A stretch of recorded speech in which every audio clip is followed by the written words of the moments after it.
الحمد للہ وکفا والصلاة والسلام علی من لا نبی بعدہ اما بعد فاعوذ باللہ من الشیطان الرجیم بسم اللہ الرحمن الرحیم یاسین والقرآن الحکیم انک لمن المرسلین علی صراط مستقیم وقال اللہ تعالی وما آتاکم الرسول فخذوه وما نهاكم عنه فانتهوا واتقوا الله وقال الله تعالى وما أرسلناك إلا رحمة للعالمين اللهم صل على محمد وعلى آل محمد كما صليت على إبراهيم وعلى آل إبراهيم إنك حميد مجيد اللهم بارك على محمد وعلى آل محمد كما باركت على إبراهيم وعلى آل إبراهيم إنك حميد مجيد 3 روزہ محاضرات علمیہ رد الحاد کا آج دوسرا دن ہے اور چوتھی نشست ہے۔ مختلف پیرائے سے مختلف انداز سے الحاد کا رد چل رہا ہے۔ ہم نے اس سے پہلے الحاد کا پس منظر، الحاد کے وجود میں آنے کے اسباب، الحادی تحریکوں کا کچھ تفصیلی تحقیقی جائزہ اور اس کے ساتھ ملحدین کی طرف سے پیش کیے گئے 3 معاشی نظام جو کہ جاگیرداری نظام، سرمایہ دارانہ نظام اور اشتراکیت، اس پر تحقیق کی محاضرات پیش کیے تھے۔ رب تعالیٰ کے وجود پر دلائل، قرآن کریم کی حقانیت پر دلائل بھی سامنے آئے تھے۔ ابھی ہم اس مجلس میں نبی کریم صلی اللہ علیہ وسلم کی ذات اقدس اور آپ کی نبوت و رسالت پر دلائل اور ضرورت نبوت، افضلیت نبوت، ختم نبوت، ان موضوعات پر بات کریں گے۔ پہلی چیز ہے ضرورت نبوت، نبی کی ضرورت کیوں ہے؟ اس طرح ہم نے بات کی تھی رب تعالیٰ کے وجود پر، اللہ پاک کے ذات اقدس پر دلائل۔ پھر ہم نے بات کی تھی مذہب کی ضرورت پر کہ انسان کو مذہب کی ضرورت کیوں ہے، اس پر متعدد دلائل پیش کیے تھے۔ جب اللہ تعالیٰ کا وجود ثابت ہوا، مذہب کا وجود ثابت ہوا کہ مذہب انسان کی ضرورتوں میں بنیادی ضرورت ہے، سوال ہے کہ یہ مذہب لے کے آئے گا کون؟ تو یہ مذہب ہمارے پاس انبیاء کے واسطے سے پہنچتا ہے۔ جب مذہب کی ضرورت سامنے آ گئی تو اس سے یہ بات ہمارے سامنے آ گئی اور عیاں ہو گئی کہ اس مذہب کو یقینی بات ہے کہ لے کے آنے والی شخصیات ہیں وہ انبیاء علیہ السلام کی جماعت ہے۔ دیکھیں، اللہ تبارک و تعالیٰ کائنات کے خالق ہیں، ہم سب کے رب ہیں اور اس کائنات کی اعلیٰ ترین ہستی ہیں، اور رب تعالیٰ اپنا کوئی پیغام اپنے بندوں تک پہنچانا چاہیں تو براہ راست تو ہر بندے سے گفتگو نہیں فرمائیں گے نا، ہر بندے کو الگ الگ تو نہیں فرمائیں گے ابھی تو نماز پڑھ، تو روزہ رکھ، تو یہ کر اور وہ کر۔ اللہ پاک ہر بندے سے مخاطب نہیں ہوتے۔ ایسا نظریہ بندہ کہ بھی ہاں بھائی اگر احکامات کی ضرورت ہے، شریعت کی ضرورت ہے، مذہب کی ضرورت ہے تو اللہ پاک ہر بندے سے مخاطب ہو، کہ ہر بندہ اس قابل ہے کہ اس سے اللہ پاک ہم کلام کرے؟ ایسا نہیں۔ اللہ پاک اپنے خاص بندوں سے مخاطب ہوتے ہیں۔ انسانوں میں سے ہی ایک جماعت کو منتخب کیا جاتا ہے جو انسانوں میں اخلاق اور کردار کے اعتبار سے، حسب نسب کے اعتبار سے اپنی مثال آپ ہوں، ان کو منتخب کیا جاتا ہے۔ اللہ پاک ان سے کلام فرماتے ہیں اور ان پر شریعت کا نزول فرماتے ہیں، پھر وہ بندوں تک پہنچاتے ہیں۔ دیکھیں دنیا میں ہی دیکھ لیں آج، مثلا ہم نے اپنا کوئی پیغام ارباب اقتدار تک پہنچانا ہے، کسی بھی ملک کی عوام نے یا عوام پہ کسی فرد نے اپنا کوئی پیغام پہنچانا ہے، یا اس ملک کے صاحب اقتدار نے، بادشاہ نے، حکمران نے اپنا کوئی پیغام عوام تک پہنچانا ہے، تو کیا براہ راست انہوں مخاطب ہوتے ہیں دوسرے سے؟ نہیں۔ اب کوئی بندہ کہے میں تو بھائی اس حکومت کو تب مانوں گا، اس ریاست کو تب مانوں گا جب صدر پاکستان آ کر خود مجھے کوئی آرڈر دے، میں کسی اور کی بات نہیں مانتا، تو اس کو جوتے ہی لگیں گے۔ وہ تو اس قابل ہے کہ وزیر اعظم صاحب، حکمران براہ راست تجھ سے خطاب کریں، براہ راست تجھے مخاطب کریں، تجھ سے ملاقات کر کے، تجھ سے ہم کلامی کر کے تجھے کہیں بھی ہیں یوں کر اور یوں کر، تیری اوقات اتنی ہے؟ دنیاوی معاملات میں بندہ عجیب سمجھتا ہے۔ تو پھر یہ اعتراض کے بعد کسی بندے کے ذہن میں آ گیا کہ بھائی ہاں بھائی اللہ پاک اگر واقعی شریعت نظر کرنی ہے تو بندوں سے براہ راست ہر ایک سے خود مخاطب ہو، ہر ایک کی ایسی اوقات ہی نہیں ہے۔ مخصوص بندے ہوتے ہیں دنیا کے نظام میں بھی، جو بادشاہ کے نمائندے ہوتے ہیں، جو حکمران کے نمائندے ہوتے ہیں۔ حکمران اپنا پیغام نمائندوں کے واسطے سے پہنچاتے ہیں۔ رب تعالیٰ کی ذات اقدس اپنے احکامات ہم تک پہنچاتے ہیں، لیکن وہ بھی اپنے نمائندوں کے واسطے سے، اور وہ نمائندے انبیاء علیہ السلام۔ تو اس سے ضرورت نبوت سامنے آئی کہ نبی کی ضرورت ہے، رسول کی ضرورت ہے۔ نبی کی حیثیت کیا ہوتی ہے؟ نبی کی حیثیت وہ اللہ تبارک تعالیٰ کے نمائندہ کسی ہوتی ہے، بلکہ نمائندہ کی ہوتی ہے، یعنی جو نبی ہے وہ نمائندہ خدا ہوتا ہے، اللہ تبارک تعالیٰ کا نمائندہ ہوتا ہے۔ جو بات نبی کہتا ہے وہ اس کی اپنی بات نہیں ہوتی، بلکہ اللہ تبارک تعالیٰ کی طرف سے القاء ہوتی ہے، وہ آگے پہنچاتا ہے۔ اس لیے قرآن کریم میں اللہ پر فرمایا من یطع الرسول فقد اطاع اللہ، جس نے رسول کی اطاعت کی اس نے اللہ کی اطاعت کی۔ کیوں؟ رسول اپنی بات کرتا ہی نہیں، رسول کے سامنے اپنی خواہشات ہوتی نہیں، نہ اپنی بات بنانا مقصد ہوتی ہے، اللہ کا پیغام پہنچاتا ہے۔ اس لیے اللہ پاک نے قرآن کریم میں فرمایا نا والنجم اذا ہوا ما ضل صاحبکم وما غوا وما ينطق عن الهوى ان هو الا وحی یوحی۔ اس لیے ہم کہتے ہیں کہ قرآن بھی وحی ہے اور حدیث بھی وحی ہے۔ قرآن جس کے الفاظ بھی اللہ پاک کی طرف سے، معنی مفہوم بھی اللہ پاک کی طرف سے، حدیث جس کے الفاظ حضور کے ہیں لیکن معنی مفہوم یہ اللہ تعالیٰ کی طرف سے ہے۔ تو نبی کی حیثیت یہ کوئی نمائندہ خدا ہوتا ہے، اللہ تبارک تعالیٰ کا نمائندہ ہوتا ہے، اللہ پاک اس کے واسطے سے مخاطب ہوتے ہیں۔ اچھا یہ بات سمجھ آئی؟ تو جس دن سے انسانیت ہے اس کائنات میں آئی، اس دن سے ہی ہمیں مذہب کی، شریعت کی ضرورت تھی، اسی دن سے ہمیں کسی نبی کی ضرورت تھی۔ اللہ تبارک تعالیٰ نے اس لیے آدم علیہ السلام کو پیدا کیا اور آدم علیہ السلام کو ہی پہلا نبی بنا۔ نبی آتے رہے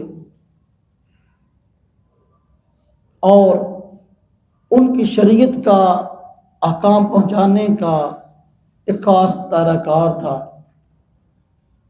کوئی کسی قوم کا نبی تھا، کوئی کسی علاقے کا نبی تھا، کوئی کسی خطے کا نبی تھا، یعنی اس کی شریعت جو ہے وہ ان لوگوں کے لیے تھی اور دین پہنچانے والی ڈیوٹی ان کی ان لوگوں تک تھی۔ یہ سلسلہ چلتا رہا، یہ سلسلہ چلتا رہا۔ میں نے آپ کو ایک بڑی پوائنٹ کی بات اس دن بتائی تھی کہ کوئی بندہ آج آپ کو کہہ سکتا ہے، اعتراض کر سکتا ہے کہ باقی نبی اگر علاقوں کے، محلے کے نبی تھے، قوم کے نبی تھے، تو پھر حضور صرف عرب والوں کے لیے نبی کیوں نہیں؟ اور یہ بک بک جو ہے وہ اس بندے نے بھی کی تھی جس نے کچھ دیر پہلے نبوت کا دعویٰ کیا نیٹ پہ آ گئی، اور جس نے کہا تھا میں اسا قیامت ہوں، میں ہاں جی باہر بیٹھا ہے،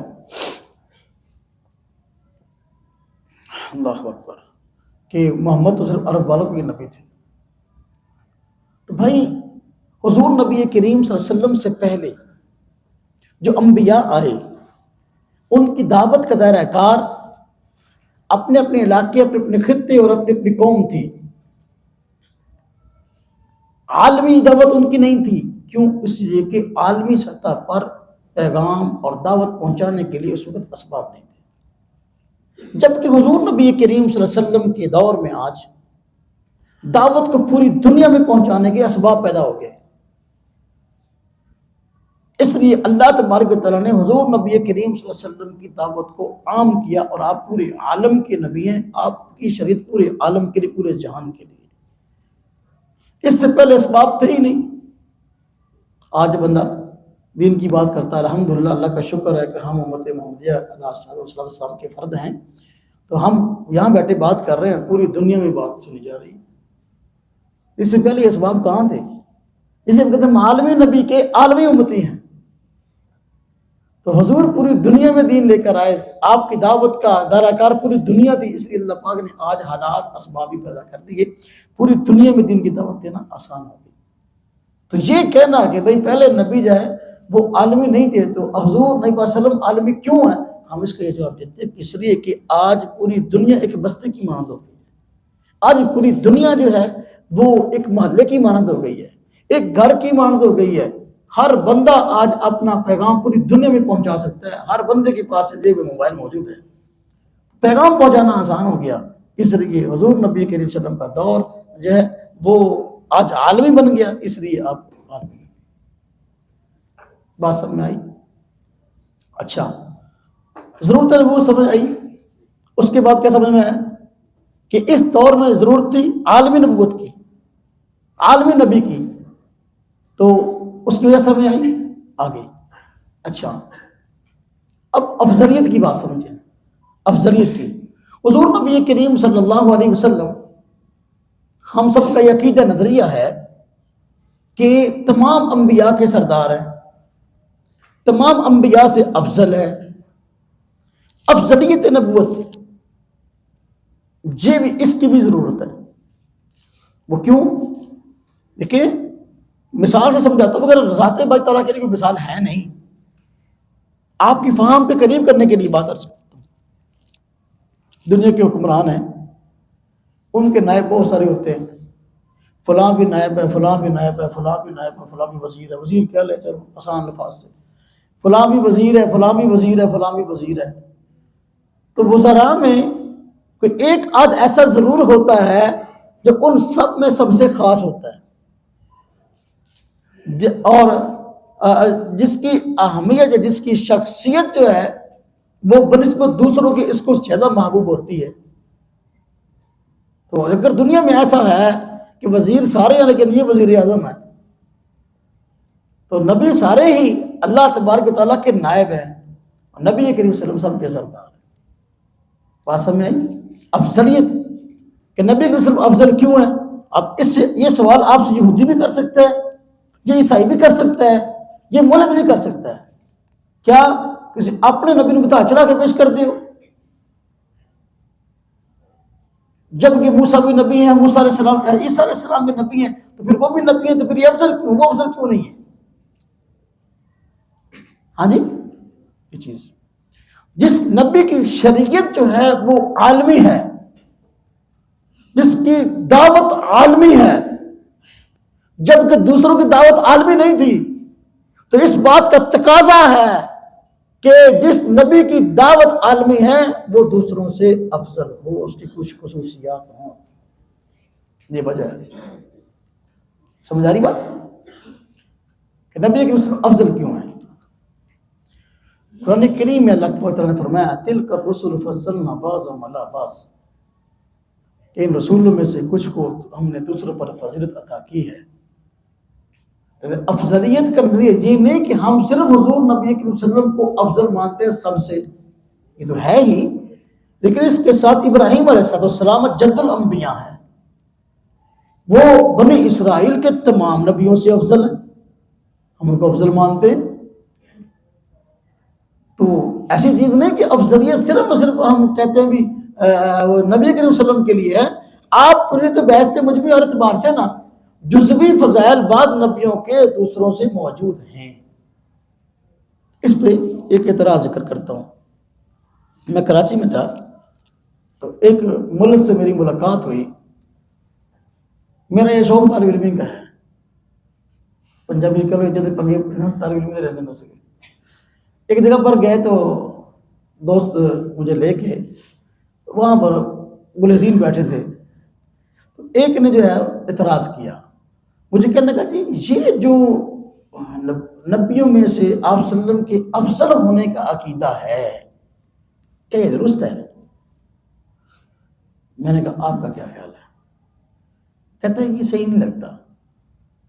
میں نے کہا کیسے؟ دلیل دو، دلیل دو۔ کہتا ہے کہ دیکھو ایک کالج ہے، اس میں مختلف ٹیچر پڑھاتے ہیں، نبی کی مثال ٹیچر کیسی ہے؟ تو اب وہاں تو ٹیچروں کی ڈیوٹیاں لگتی ہیں، تو سائنس پڑھا لے، تو میتھ پڑھا لے، تو انگلش پڑھا لے، تو اسلامیت پڑھا لے، تو معاشرت علوم پڑھا لے، تو اپنا مطالعہ پاکستان پڑھا لے، تو اب اس میں افضلیت والی بات کیا ہے؟ کوئی بندہ کہے ہاں جی یہ کتاب پڑھاتا ہے وہ افضل ہے، وہ اس طرح وہ افضل نہیں ہے۔ تو نبی تو تعلیم دینے کے لیے آئے ہیں، تو ٹیچر ہے تو ٹیچر میں کیا افضلیت ہے؟ میں نے اسے کہا، میں نے کہا اب آپ نے مجھے اسکول کالج کی مثال دے رہے ہیں، اسکول کالج کی مثال دے رہے ہیں، فرنٹ سیٹ پہ بیٹھ کے سونا منع ہوتا ہے، اس کا اثر ڈرائیور میں پڑتا ہے۔ تو خیر اپنی بات سے نہ ہٹ جاؤں، اور بات سمجھا رہا تھا۔ میں نے کہا آپ نے مجھے اسکول کالج کی مثال دی کہ ہاں بھائی اسکول کالج کے اندر ٹیچر ہوتے ہیں، تو وہ جو ہے ان کی ڈیوٹیاں ہوتی ہیں، کوئی مضمون پر سبجیکٹ پڑھاتا ہے، کوئی پڑھاتا ہے، تو افضل کیا؟ میں نے کہا آپ مجھے بتائیں کہ اسکول کالج کے اندر کچھ سبجیکٹ ایسے ہوتے ہیں جو دوسرے ٹیچر نہیں پڑھا سکتے، ہوتے کہ نہیں ہوتے؟ کہتا ہوتے ہیں۔ میں کہا جو عام ٹیچر نہیں پڑھا سکتے، وہ ٹیچر جو وہ سبجیکٹ پڑھاتا ہے اس کا مقام مرتبہ ٹیچر سے اعلیٰ ہوتا ہے کہ نہیں ہوتا؟ اگر تو کہا نہیں ہوتا تو پھر مجھے بتاؤ اس کی تنخواہ زیادہ کیوں ہوتی ہے؟ کالج میں یونیورسٹی میں ایک ٹیچر ہے، وہ 6 مضامین پڑھاتا ہے، اس کی تنخواہ ہے 80,000 روپیہ۔ ایک پروفیسر ہے، وہ صرف ایک سبجیکٹ پڑھاتا ہے، 1 گھنٹے کا یا آدھے گھنٹے کا لیکچر دیتا ہے، اس کی تنخواہ 2 لاکھ ہے۔ اگر یہ کوئی افضلیت ہی نہیں ہے تو مجھے بتائیں میرے 2 لاکھ اس کو کس چیز کا ملتا ہے؟ معلوم ہوا کہ یہ جو آپ نے مثال دی ہے، اس مثال کو خود آپ سمجھ نہیں سکے، اور یہ خود دلیل تو میری ہے، آپ کی نہیں ہے۔ اگر آپ ٹھیک ہے، حضور نبی کریم صلی اللہ علیہ وسلم کا فرمان ہے کہ انما بعثت معلما، میں استاد بنا کے بھیجا گیا ہوں، لیکن آپ استاد اعظم ہیں۔ سمجھ آئی بات؟ میں نے کہا کہ اسی مثال سے کہ بعض ٹیچروں کا بعض سے افضل ہونا سمجھ میں آتا ہے، اس لیے ان کی تنخواہیں زیادہ ہیں۔ میں نے کہا چلو ہم جو پرنسپل ہوتا ہے اس کا مقام مرتبہ جو ہے وہ عام ٹیچر سے کم ہوتا ہے یا زیادہ ہوتا ہے؟ کہتا ہے زیادہ ہوتا ہے۔ میں کہ پھر اپنی مثال پہ غور کریں۔ سمجھ آئی بات؟ نظریہ افضلیت سمجھ میں آیا؟ اچھا اب نظریہ ختم وہ سمجھے۔ دیکھیے میں باتیں کر رہا ہوں نا جی آپ کو لکھی ہوئی کہیں سے ملے گی، مل جاتی ہیں، بہت مطالعہ کرنا پڑتا ہے، لیکن ٹو دی پوائنٹ آپ کو سمجھا دوں تو پھر وہ اس کے لیے ذرا وقت لگتا ہے۔ آپ سمجھیں، اب قادیانی سامنے آ جائے گا، بھائی سامنے آ جائے گا، منکر ختم روح سامنے جائے گا کہ اچھا اگر یہ بات ہے کہ معاشرے کو نبی کی ضرورت ہے، نبوت کی ضرورت ہے، تو پھر آپ یہ کیوں کہتے ہیں کہ حضور آخری نبی ہیں؟ ہم کہتے ہیں بھی نبوت رحمت ہے، نبی کا وجود رحمت ہے امت کے لیے، تو پھر آپ اس رحمت کے دروازے کو کیوں بند کر رہے ہیں؟ یہ سلسلہ تو آگے چلتے رہنا چاہیے، نبی آتے رہنے چاہیے۔ تاکہ جو سلسلہ شروع چلا ہے تو بند نہ ہو؟ ایسا کیا جواب دیں گے؟ اس کا جواب ہم یہ دیں گے کہ بھائی بلا شبہ نبوت رحمت ہے، اس میں نہ کوئی شک نہ کوئی دوسری رائے، لیکن ایک چیز جو رحمت ہوتی ہے اس کا وجود اتنی دیر تک رحمت ہوتا ہے جب تک اس کی ضرورت ہے. اگر وہ ضرورت سے زائد ہو جائے تو بسا اوقات رحمت کی بجائے وہ عذاب کی شکل اختیار کر لیتی ہے. میں نے کہا دیکھیں بارش کا وجود رحمت ہے کہ نہیں؟ ہاں جی ہے جی. میں نے کہا بارش اگر ایک مخصوص مقدار میں پڑے جتنی کہ انسانوں کو ضرورت ہے تو یہ رحمت ہے. اگر اتنی پڑے کہ بندی نہ ہو تو کیا یہ رحمت ہے؟ نوح علیہ السلام کے زمانے میں جب طوفان آیا تو اللہ تبارک و تعالیٰ نے آسمان کو حکم دیا تھا کہ ہاں بھائی برسنا شروع ہو جا، تو اتنا برسا کہ سیلاب آ گیا. تو یہ عذاب کی ضرورت تھی. بارش باوجود اس کی رحمت ہے، اس وقت تک رحمت ہے جب تک جتنی اس کی ضرورت ہے، لیکن جب ضرورت پوری ہو گئی اب رحمت نہیں، اب یہ عذاب کی شکل اختیار کر لے گی. نبوت کی معاشرے کو ضرورت ہے، لیکن اس وقت تک جتنی ضرورت تھی. جب آخر میں عالمی نبی آ گئے اور عالمی شریعت لے کے آ گئے، کامل اور مکمل ہر لحاظ سے دین لے کے آ گئے، اب آپ بتائیں گے حضور کے بعد جو بندہ آئے گا وہ کن صفات کا مالک ہوگا؟ اگر ہم کہتے ہیں کہ نبی کریم صلی اللہ علیہ وسلم کے بعد کسی نبی کا تصور ہے، نئے نبی کا، سوال ہے کہ وہ نبی کن صفات کا مالک ہوگا؟ آیا نبی کریم صلی اللہ علیہ وسلم سے صفات میں اعلیٰ ہوگا یا ادنا ہوگا؟ اگر کہو اعلیٰ ہوگا تو نبی کریم صلی اللہ علیہ وسلم کے اعلیٰ ہونے کا مطلب کیا ہے؟ ہاں جی. اگر کہو کہ شریعت لے کے آئے گا اس کی شریعت عالمی ہوگی تو پھر حضور کی عالمی آ گئی، عالمی شریعت کے مقابلے میں اب عالمی کی ضرورت کیا رہی؟ اگر کہو کہ نہیں بھائی وہ اعلیٰ تو نہیں، حضور سے ادنا ہوگا، سوال ہے اعلیٰ کے بعد ادنا کا سوال ہی کیا ہے، ضرورت کیا ہے؟ بات سمجھ میں آئی کہ نہیں آئی؟ اپنی بات کو سمجھانا سیکھیں، کسی کو بات سمجھانی کیسے ہے. تو لہذا ہم نبوت کو بھی مانتے ہیں، نبی کریم صلی اللہ علیہ وسلم نبی ہیں، آپ کی عالمی نبوت کو بھی مانتے ہیں، ہم نبی کریم صلی اللہ علیہ وسلم کی افضلیت کو بھی مانتے ہیں کہ آپ تمام نبیوں سے افضل ہیں، اور ہم ختم نبوت کو بھی مانتے ہیں کہ نبی کریم صلی اللہ علیہ وسلم کے تشریف لانے سے اب نبوت کا سلسلہ ختم. حضور نبی کریم صلی اللہ علیہ وسلم اس سلسلے کی آخری کڑی ہیں، اس لیے کہ آپ سب سے کامل سب سے اعلیٰ شریعت لے کے آئے. آپ کا دعوتی منہج تمام انبیاء کے منہج کو شامل تھا، تمام شریعتوں کو شامل تھا. حضور کی شریعت تمام شریعتوں کی جامع ہے. اس لیے فرمایا کہ قرآن پہلی کتابوں کی تصدیق کرتا ہے، ہاں مصدقا لما بین یدیہ. جب یہ بات ہے تو آگے آ جائے تشریح لیں. فاروق صاحب تشریف لائے ہیں تو ان کے اعزاز میں کچھ دیر خاموش رہتا ہوں. ہوتا ہے نا اسمبلی میں فلاں کے اعزاز میں اتنی دیر خاموشی. ہاں جی ماشاء اللہ. اپنے ساتھی کو دیکھ کے خوشی ہوتی ہے، اپنے ساتھی کو دیکھ کے خوشی ہوتی ہے. ہاں جی ماشاء اللہ. تو بات میں کر رہا تھا، کہاں تھی آخری بات؟ ہاں حضور نبی کریم صلی اللہ علیہ وسلم کی دعوت عالمی ہے، تو عالمی کے بعد غیر عالمی کی ضرورت نہیں، عالمی کے بعد غیر عالمی کی. اس لیے نبوت نبی کریم صلی اللہ علیہ وسلم پہ ختم. اب کسی نبوت کا نہ تصور نہ اس کی ضرورت. دیکھیں نبی کی ضرورت کب پڑتی ہے؟ کسی نئے نبی کی ضرورت اس وقت پڑتی ہے جب پرانے نبی کی تعلیمات پہلے نبی کی تعلیمات پرانی ہو جائے. نئے نبی کی ضرورت تب پڑتی ہے. یہ تصور تب ذہن میں آتا ہے جب پہلے نبی کی تعلیمات یا تو پرانی ہو جائے یا اس میں تبدیلی ہو جائے. حضور نبی کریم صلی اللہ علیہ وسلم کی جو تعلیمات ہیں نہ تو پرانی ہوئی. میں اس دن سے بات کر رہا ہوں کہ اسلام جدید دنیا کا جدید مذہب ہے جو جدید تقاضوں کے مطابق پورا اترتا ہے اور ساتھ چل سکتا ہے. اب نئے نبی کی ضرورت رہ کیا گئی؟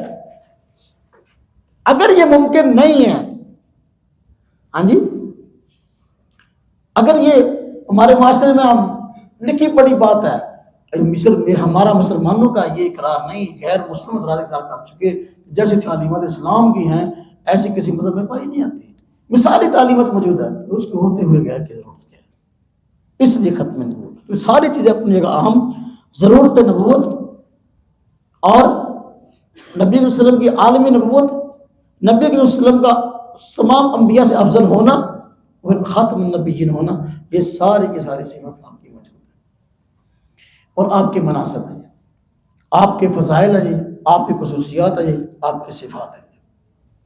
اب نبی بھی، عالمی نبی بھی، افضل نبی بھی، آخری نبی بھی ہے. اب سمجھیں کہ بنیادی چیز نبی کریم صلی اللہ علیہ وسلم نبی ہیں، ہمارا اعتقاد ہے. سوال ہے کہ مولد اس کو نہیں مانتا، وہ کہتا ہے میں اس کو نہیں مانتا کہ نبی کریم صلی اللہ علیہ وسلم جو ہے وہ نبی اور رسول ہے. ہم کس دلیل کی بنیاد پر اس کو منوا سکیں کہ نبی کریم صلی اللہ علیہ وسلم نبی ہیں؟ کس دلیل کی بنیاد پر منوا سکتے ہیں؟ اس کے لیے ہم کہتے ہیں یار اگر ہم نے تمہیں ضرورت نبوت سمجھا دی، تمہارے سامنے آ گئی، ہم نے باقی چیزیں بھی سمجھا دی، اب کچھ ہمیں آپ کو اور بات سمجھانا آسان ہوگی اگر آپ نے ہمارے پہلے مقدمات کو تسلیم کر لیا ہے. پوری دنیا میں بگاڑ تھا، کسی نبی کی تعلیمات جو ہے وہ اصل شکل میں موجود نہیں تھی کہ لوگ اس پر عمل کر سکتے، اور نہ ہی عالمی سطح کی تعلیمات تھی. وہ تو کسی خاص قوم، کسی خاص قبیلے، کسی خاص خطے کو سامنے رکھ کر تعلیمات دی گئی تھی پہلے. تو نبی کی ضرورت خود بخود سب میں آ گیا. اب حضور نبی کریم صلی اللہ علیہ وسلم نبی ہیں، اس پر کیا دلیل پیش کریں؟ ہم کہتے ہیں بھائی پہلے اگر کسی نبی کو تم مانتے ہو تو کس دلیل کی بنیاد پر نبی مانتے ہو؟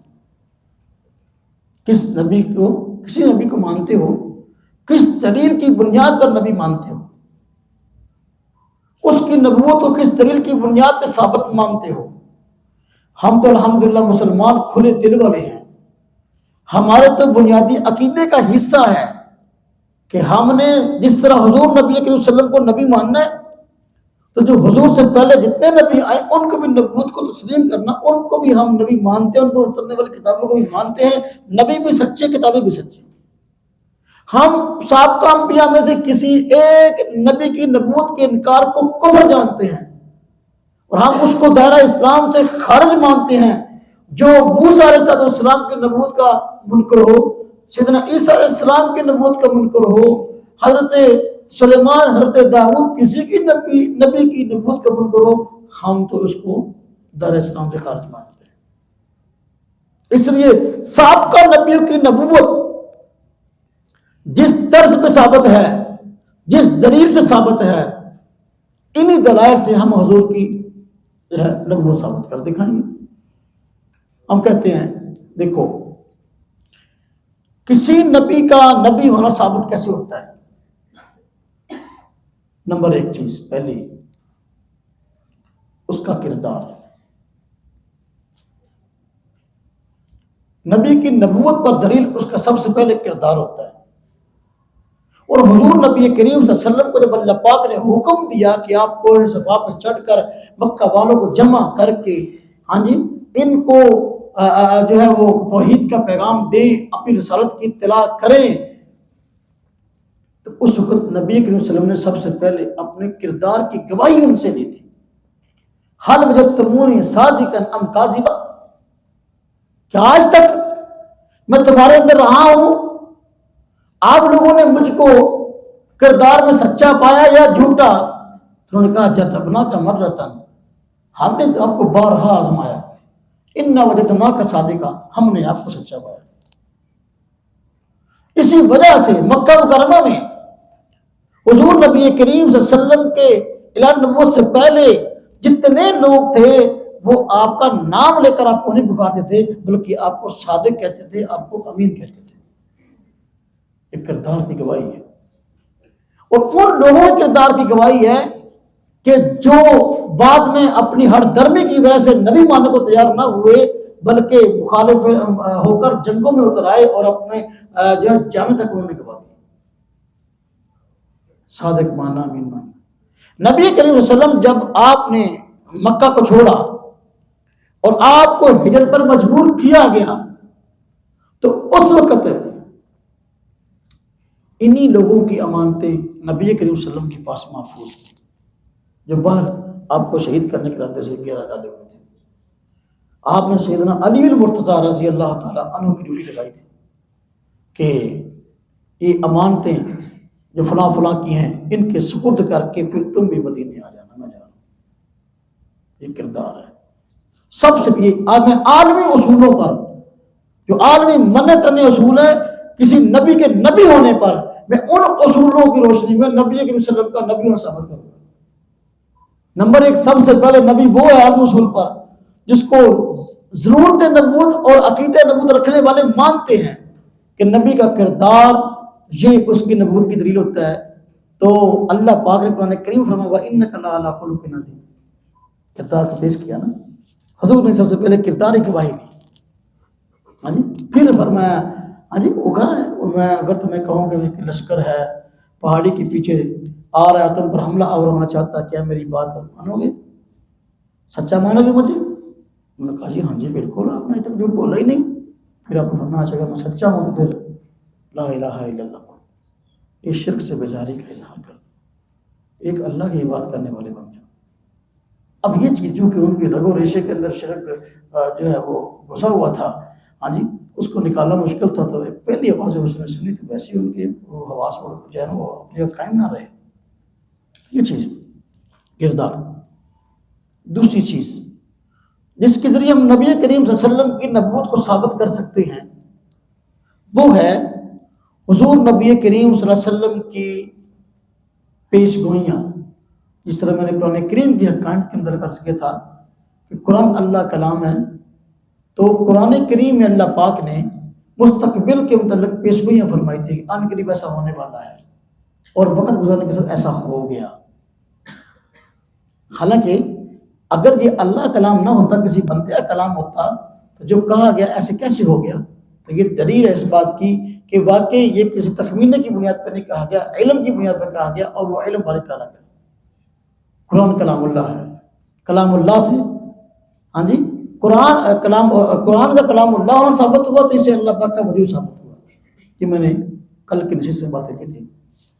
آج بھی عرض کر رہا ہوں کہ یہی اگر ایک انداز لے لیں پیش گوئی والا، ہم کہتے ہیں عیسیٰ علیہ السلام کو دیکھیں، آج کی انجیل بھی کھول لیں، محرف شدہ جو تم نہیں پھرتے ہو، اصل انجیل نہیں ہے، اس میں بھی سیدنا عیسیٰ علیہ السلام کی پیش گوئیاں موجود ہیں مستقبل کے متعلق، اور ان کو صحیح بیان کرتے ہیں۔ عیسیٰ علیہ السلام نے کہا، عیسیٰ علیہ السلام نے فرمایا، یوں فرمایا، یوں فرمایا مستقبل کے متعلق، بس ان کی پیش گوئی ہے وہ بالکل پوری ہوئی جو آج انجیل میں موجود ہے۔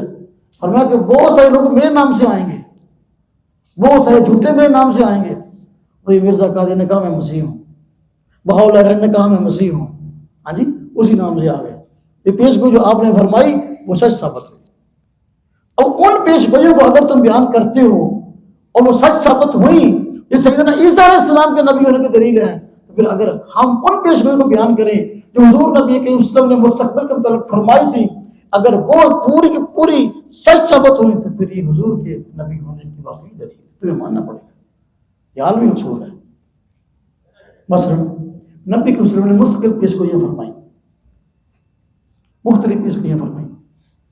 ایک پیش گوئی آپ نے سراقہ بن مالک کے متعلق فرمائی تھی، آپ کو یاد ہو، اور اچھی بات ہے، حیران ہوتا ہے بندہ، ایسے حالات میں پیش گوئیاں فرمائی کہ حالات بظاہر سارے مخالف تھے۔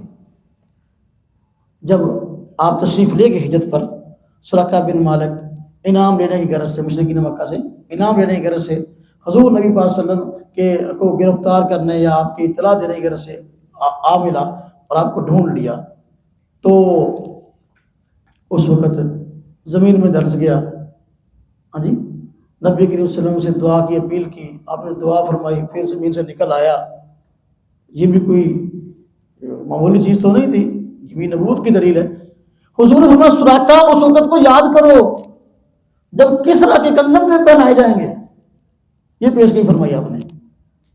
دیکھیے نبی کریم صلی اللہ علیہ وسلم مکہ والوں سے تنگ آ کر ہجرت پر مجبور ہیں. ابھی مستقل ٹھکانہ رہائش کے لیے نہیں ہے.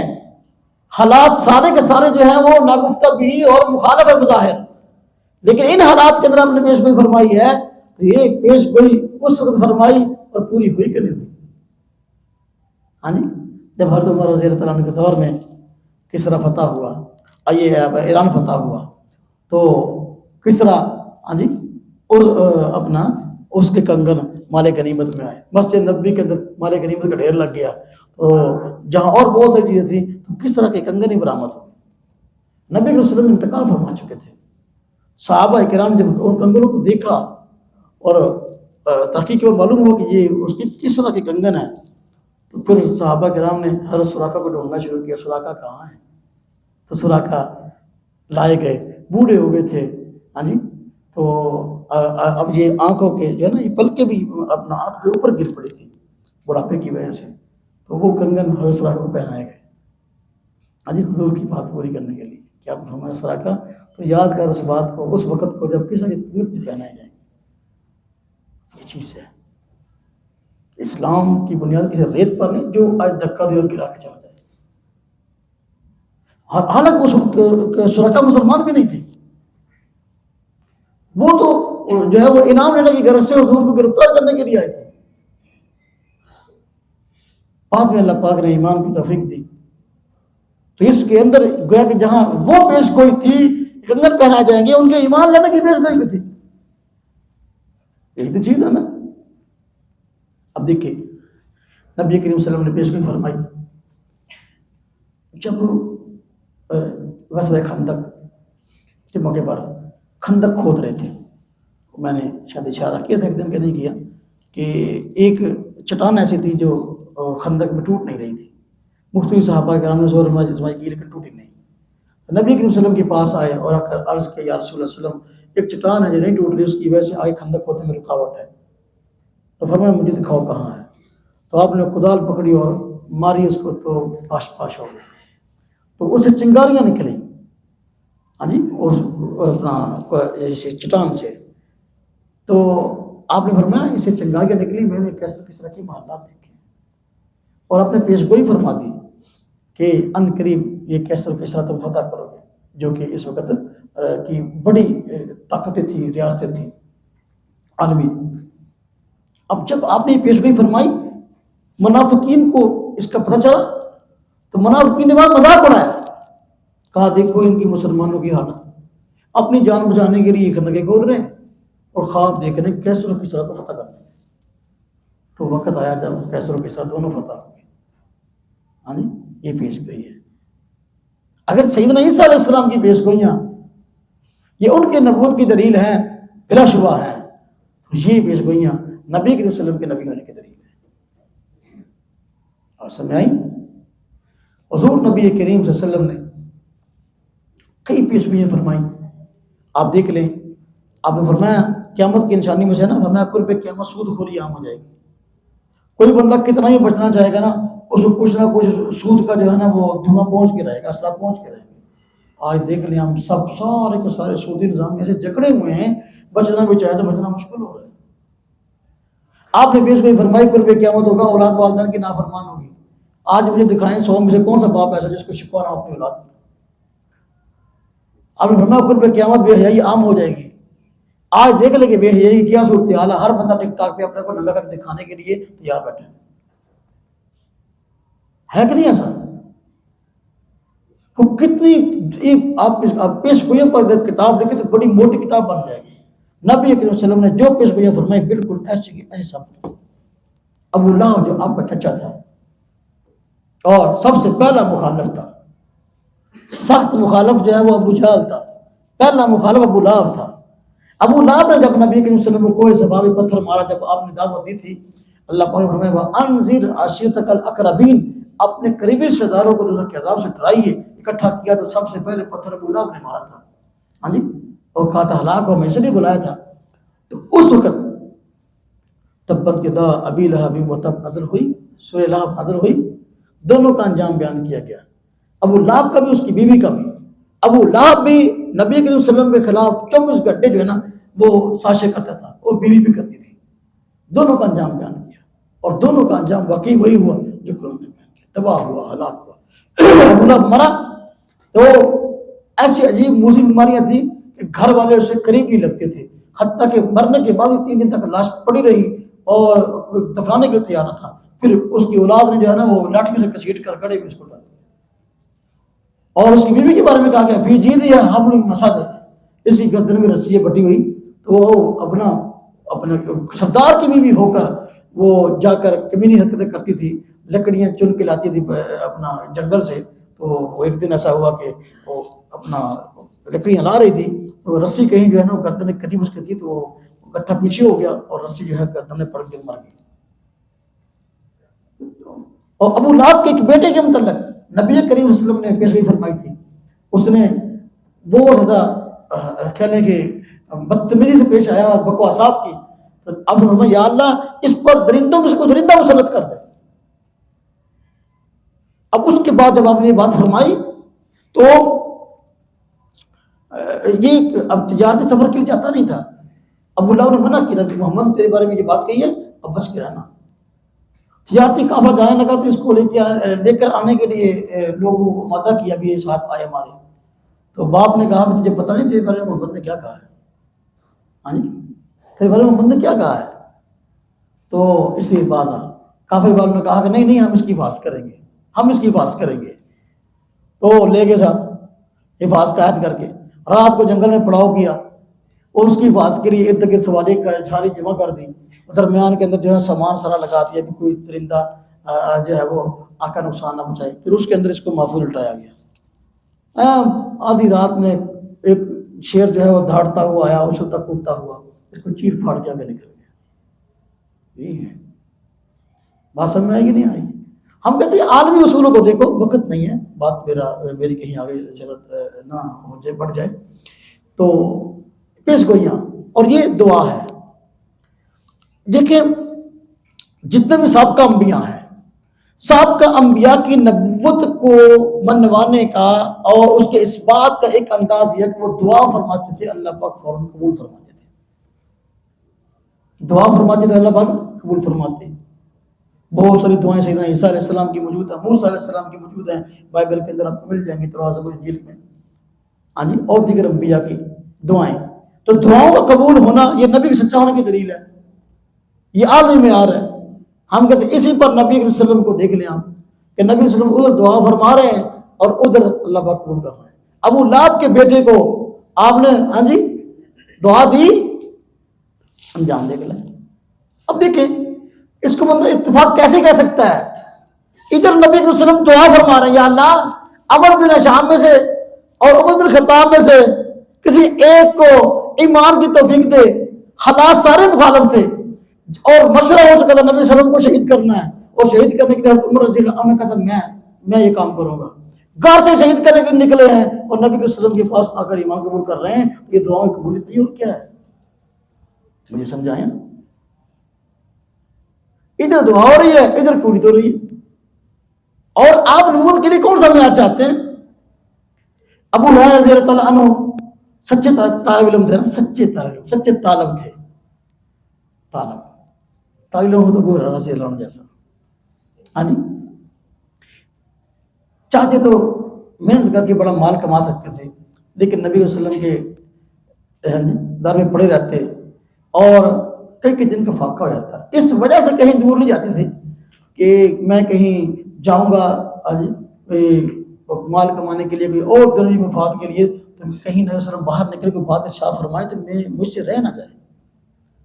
تو وہی پڑھتے. لوگ کہتے ہیں اس کو مرغی پڑ گئی، ہاں جی لگتا ہے یہ فلاں کو مرض ہو گیا. مرض کوئی نہیں تھا، فرماتے مجھے کوئی مسئلہ نہیں تھا، بس کئی دن کا فاقہ ہو گیا. یہ برا رہا. محنتی بڑے تھے، محنتی. اس لیے میں کہا کرتا ہوں طالب علم جو ہے نا وہ محنتی ہو. ذہن کا کم ہونا یا زیادہ ہونا یہ اللہ پاک کی طرف سے ہے.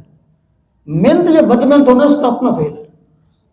ابو ہریرہ رضی اللہ عنہ طالب تھے، یاد نہیں ہوتا تھا جلدی سبق، حدیث یاد کرنے کا شوق یاد نہیں ہوتا تھا. نبی کریم صلی اللہ علیہ وسلم کے پاس آئے اور آ کر عرض کیا رسول اللہ صلی اللہ علیہ وسلم میں یاد کرتا ہوں، بڑی محنت کرتا ہوں، میں چاہتا ہوں آپ کی باتوں کو محفوظ کروں، مجھے یاد نہیں ہوتی، حافظہ میرا کمزور ہے. تو حضرت فرمایا وہ چادر بچھا. ہاں جی، چادر بچھائی تو آپ نے اس طرح لپ لیکن اس طرح چادر ڈالا اور فرمایا اس کو سینے سے لگا لے. دعا فرمایا یا اللہ ابو ہریرہ کا حافظہ تیز کر. وہ فرماتے اس دن کے بعد سے مجھے کوئی بات بھولی نہیں، جو حضور فرماتے میں یاد کر لوں.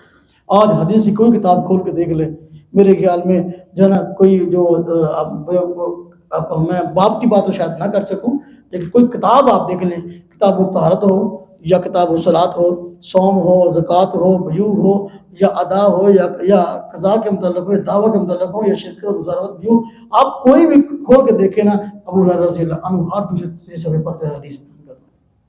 سب سے زیادہ حدیثیں بیان کرنے والے ابو ہریرہ رضی اللہ تعالیٰ عنہ ہیں، حالانکہ یہ وہ ہیں جو بہت بعد میں مسلمان ہوئے تھے. دعا فرمائی قبول ہو گئی. وہی بات ہے نا، ابو ہریرہ کی ایک دعا قبول ہوئی تو نبی کریم صلی اللہ علیہ وسلم کے پاس آئے کہ حضور اب جو ہے نا ماشاءاللہ مجھے یاد ہونے لگا ہے، حضور ایک دعا اور جو ہے نا ایک دعا اور فرما دے. بندہ لالچی ہے نا، جب اس کو ایک فائدہ پہنچ جائے گا دوسرا بھی ہونا چاہیے. حضور ایک دعا اور کہ میری امی نے تھوڑی بہت مخالف ہے، دعا کرو اللہ میاں انہوں ہدایت دے دے. آپ نے ہاتھ اٹھائے دعا کی، یا باری تعالیٰ ابو ہریرہ کی والدہ کو ایمان کی دعوت عطا فرما. ابو ہریرہ کہتے جب حضور نے دعا فرمائی نا تو میں فوراً بعد گھر بھاگا.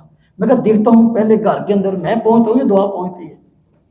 ہاں جی، گئے دروازے پہ دستک دی، کسی کے نہانے کی یعنی آواز آ رہی تھی، اس طرح پتہ کو نہاتا پانی گرتا ہے نا، تو پانی گرنے کی آواز آ رہی تھی. آپ نے دروازہ کھٹایا تو اما نے کہا کہ مٹھہرو غسل کر رہی ہوں. ہاں جی، تو تھوڑی دیر بعد دروازہ کھولا. ہاں جی، اشہد ان لا الہ الا اللہ واشہد ان محمد رسول اللہ. اب یہ کیا ہے؟ یہ کوئی جادو ہے؟ ہاں جی، یہ کیا ہے؟ یہ نبوت ہے. اللہ پاک نبی کے دعاؤں کو قبول فرماتے ہیں. اگر یہ عالمی معیار ہے کہ باقی نبیوں کی دعائیں فوراً قبول ہوئیں، ان کے نبی ہونے کی دلیل ہے، تو نبی کریم صلی اللہ علیہ وسلم کی دعائیں قبول ہوئیں تو یہ حضور کے نبی ہونے کی دلیل ہے. تیسری ایک اور دعا بھی ہے. ابو ہریرہ رضی اللہ تعالیٰ عنہ نے فرمایا پھر آ گیا حضور ایک دعا اور کر دو. امی دے نال ہی آئے، امی نال لے کے آئے، حضور ایک دعا اور کر دو. میں ان کی دعا کرنی ہے. میں کہ آپ یہ دعا کر دیں اللہ پاک لوگوں کے دلوں میں ہماری محبت ڈال دیں، عقیدت ڈال دیں، لیکن لوگ سارنا عقیدت رکھن. میں ٹھیک ہے دعا فرما دے. اس تو بعد نا جی لوگ بڑی دوروں دوروں آدھے سے میرا نام پوچھ کے میرے ملنے واسطے ابو ہریرہ صاحب کتنے ہیں یا اماں جی کتنے ہیں، ان کو دعا کرانی ہے. ہاں جی، تو یہ دعائیں ہیں. تو سینکڑوں روایات ہیں، میں تو صرف خوشبو سگا رہا ہوں آپ کو نا، خوشبو سگا رہا ہوں، بتا رہا ہوں یہ بھی انداز ہے اس بات نبوت کا، یہ بھی انداز ہے، یہ بھی انداز ہے. اگلا انداز آ جائے. ہمارے پاس کوئی ایک دلیل نہیں ہے، دلائل کے انبار ہیں. انبار میں وقت کا مجھے کو ٹائم ہو گیا، لیکن میرے حالت دلائل جڑے چارے یا انداز رہے پہ ہیں. اچھا ایک اور انداز، نبی کی نبوت کو ثابت کرنے کا ایک انداز ہے کہ اس نبی کی معجزات. اگر معجزہ کے بارے میں یہ بات طے ہے کہ معجزہ دلیل نبوت ہوتے ہیں، معجزہ دلیل نبوت ہوتا ہے. جیسا نبی ایسے معجزات. حضور نبی کریم صلی اللہ علیہ وسلم عالمی نبی ہیں. اللہ پاک نے آپ کو معجزات وہ عطا فرمایا جو عالمی سطح کے تھے، آپ کی شان نشان. اس طرح کے میں کہا کرتا ہوں موسیٰ علیہ السلام نا، ان کو اللہ پاک نے پانی کے ذریعے بہت معجزات عطا فرمائے. ان کی زندگی میں حالات کے بدلنے میں، اتار چڑھاؤ میں پانی کو بڑا دخل ہے. جب پیدا ہوا تو ندی میں ڈالا گیا، وہ فرعون کے گھر میں گئی، حفاظت کا ذریعہ بنے. پھر حضرت موسیٰ علیہ السلام جوان ہوئے، وہ جب اپنا مصر سے نکلے تھے تو دو عورتوں پانی پلایا، ان کے جانوروں کو پانی پلایا جو حضرت شعیب کی بیٹیاں تھیں. پھر نکاح ہو گیا، تبدیلی پانی. اس پھر جو ہے اللہ آپ کا بھلا کرے، حضرت موسیٰ علیہ السلام سے وہ اپنا جب فرعون سے مقابلہ ہوا تو پھر جو ہے اللہ پاک نے ہجرت کا حکم دیا تو دریائے نیل میں گئے، ڈنڈا مارا، ہاں جی رستے بن گئے تو پانی ذریعہ بنا. ہاں جی دیکھیں پھر آگے جب دریا پار کر کے آگے گئے تو وہاں پر اپنا بنی اسرائیل ٹھہرے تو وادی طے میں، تو وہاں ان کے لیے کھانے کے لیے کچھ نہیں تھا، پینے کے لیے کچھ نہیں تھا. تو پھر جو انہوں نے کہا جی حضور کھانے کے لیے تو من سلوا آ گیا، تو پینے کے لیے پانی نہیں. اچھا اللہ پاک سے دعا کیا اللہ پانی، فضل بساکل حاجر فن فاجرت من حسنت اشد عینا، مارو یہاں پتھر پہ ڈنڈا. وہ ڈنڈا تھا نا موسیٰ علیہ السلام کا، اس سے سارے مسئلے حل ہوتے تھے. اس لیے میں ڈنڈا جو رکھا ہوا ہے نا بیٹا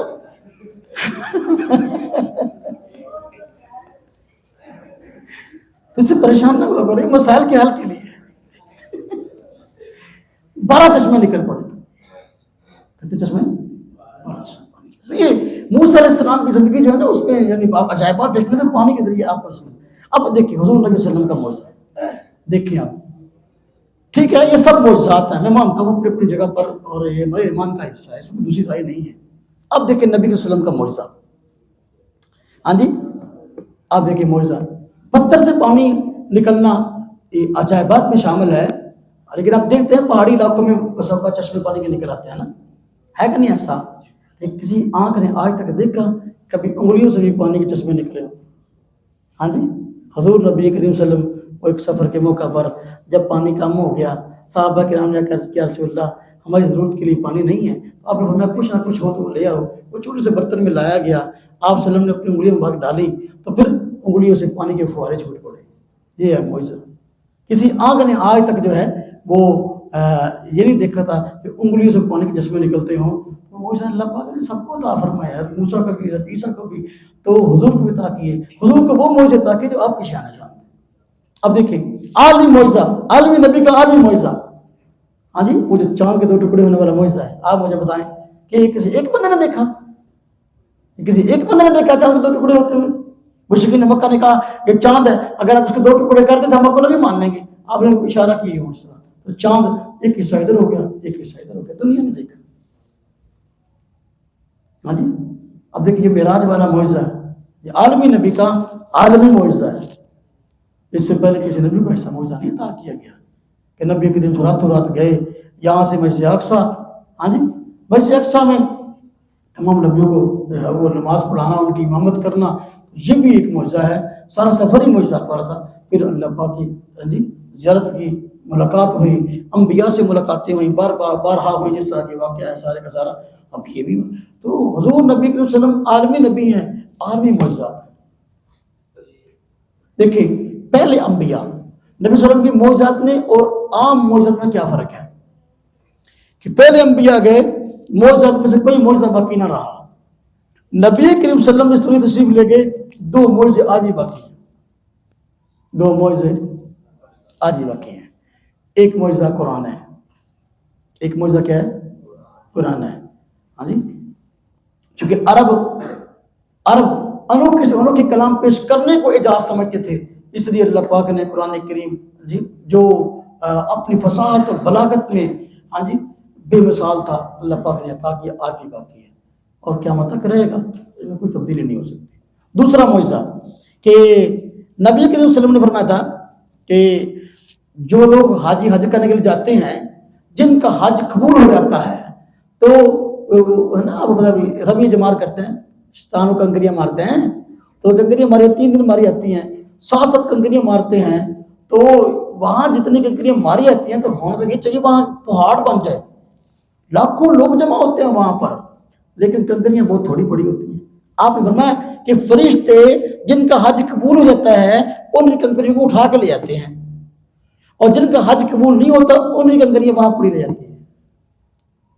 تو جن تھوڑی بہت پڑی ہوتی ہیں وہ ہوتی ہیں جو بیچارے کو بہت زیادہ نے حرام پیسے سے حج کرنے کے لیے گئے یا کراوے کے لیے، وہ بھی معاملہ ان کا ہوا. آپ نے فرمایا قیامت کے دن جو ہے غریب جو ہے وہ جائیں قرب قیامت لوگ جائیں گے حج کے لیے تو مانگنے کے لیے سے جائیں گے، مالدار ریاکاری کے لیے، اس طرح کی روایت بھی ہے نا جی. تو باہر کیا اب یہ معجزہ ہے کہ آج بھی ہم اس کا مظاہرہ کرتے ہیں کہ ہر سال لاکھوں حاجی وہاں جمع ہوتے ہیں، لاکھوں حاجی 7 کنکریاں 3 جمرات کو مارتے ہیں اور 3 دن مارتے ہیں، تو وہاں تو پہاڑ بن کے چاہیے، ایک ہی مرتبہ حج کے موقع پر وہاں کنکری نظر نہیں آتی۔ حضور نے جو فرمایا بالکل سچ، اور یہ معجزہ ہے جو آج بھی باقی ہے۔ سمجھ آئی بات؟ وہ کنے ہو گئے دلائل، پر میں کہیں ساڑھے کو دلائل بہت آ ساڑھے کو تو گنے نہیں جاتے، تیاری کر کے بیٹھے ہیں اسی چاہنے کو بندہ آوے ساتھ گل کرے۔ سمجھ آئی بات؟ ایک اور انداز، چلو اب چونکہ بات ختم کرتے ہیں پھر وقت زیادہ نہ ہو جائے، ایک اور انداز نبی علیہ السلام کی نبوت کو ثابت کرنے کا، اور یہ بھی عالمی ہے، یہ بھی عالمی ہے۔ ہم نے جتنے بھی اس بات نبوت کے طرز ذکر کیے ہیں سب عالم سطح پر تسلیم کیے ہوئے ہیں کسی بھی نبی کی نبوت کے۔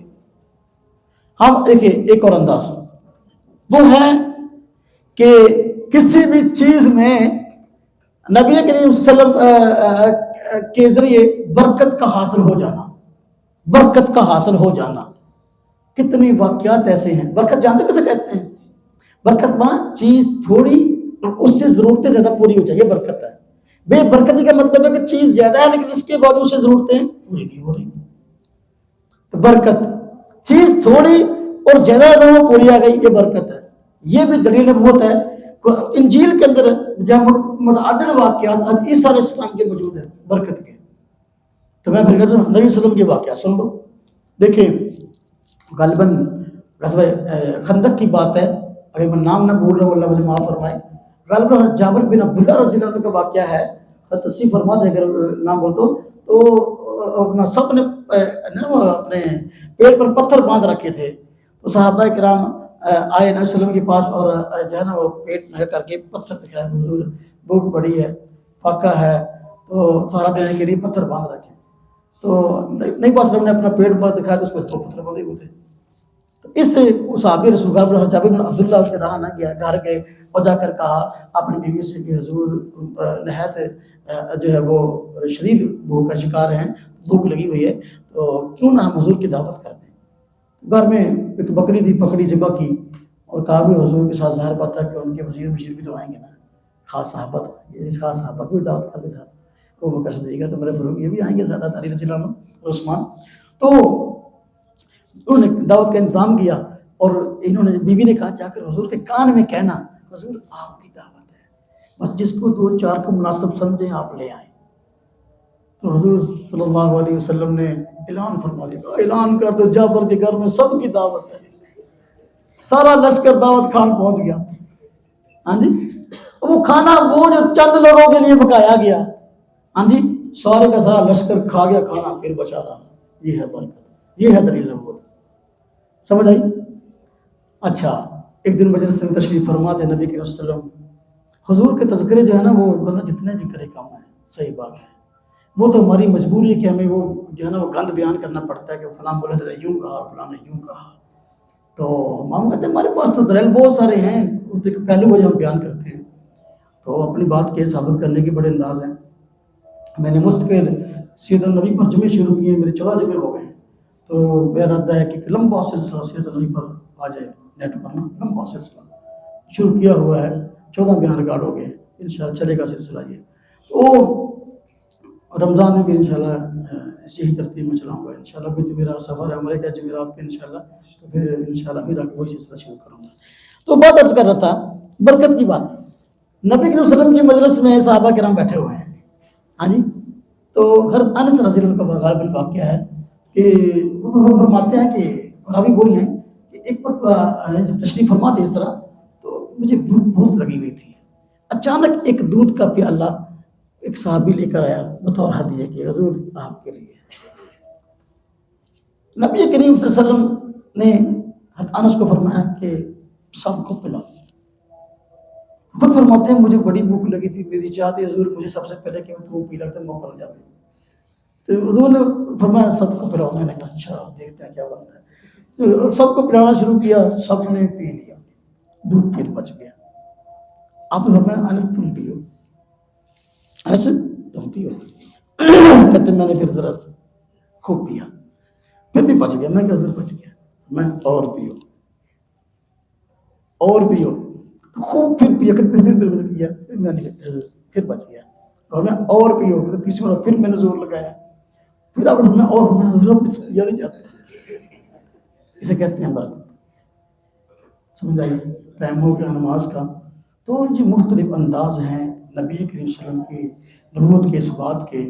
تذکرہ ایسا خوشبودار ہے کہ جی چاہتا ہے کہ بولتے چلے جائیں گھنٹوں کے گھنٹے. الحمدللہ ہم تیاری کر کے بیٹھے ہیں، ہم کو رٹا لگا کے نہیں بیٹھے. الحمدللہ اگر ہم اسلام پہ قائم ہیں، اگر ہم مسلمان ہیں تو الحمدللہ بصیرت کی بنیاد پر ہیں. کوئی جی رٹی رٹائی باتیں یا اندھی تقلید ہے، اس کا نتیجہ نہیں ہے. اللہ تبارک تعالیٰ ہم سب کو نبی کریم صلی اللہ علیہ وسلم اسلام کے مقدس دامن سے ہمیشہ وابستہ رہنے کی توفیق عطا فرمائے. وآخر دعوانا الحمدللہ.